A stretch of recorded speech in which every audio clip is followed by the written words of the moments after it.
تو میرے نبی نے فرمایا اللہ نے جس کو پہلی بیٹی دی بیٹا نہیں دیا اور اس نے خوشی کا اظہار کیا تو آسمان سے ایک فرشتہ اترتا ہے جو بچی کے اوپر اور بچی کی ماں پر اپنے پر پھیلا دیتا ہے، زمرد کے پر ہوتے ہیں،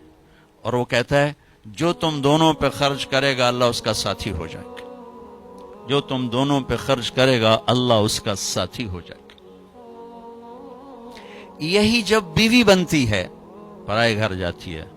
تو میرے نبی نے فرمایا اس کائنات کی مختصر سی زندگی ہے اور یہ مختصر سا ساز و سامان ہے، اور اس کائنات کی سب سے اعلیٰ ترین چیز وہ نیک بیوی ہے۔ اس کائنات کی سب سے اعلیٰ چیز نیک بیوی ہے، اور آپ نے فرمایا خیرکم خیرکم لأہلہ، اعلیٰ درجے کا مسلمان وہ ہے جو بیوی سے حسن سلوک کرتا ہو۔ اور پھر آپ نے فرمایا انا خیرکم لأہلی، اور میں تم سب میں سب سے زیادہ اپنی بیویوں کے ساتھ حسن سلوک کرتا ہوں۔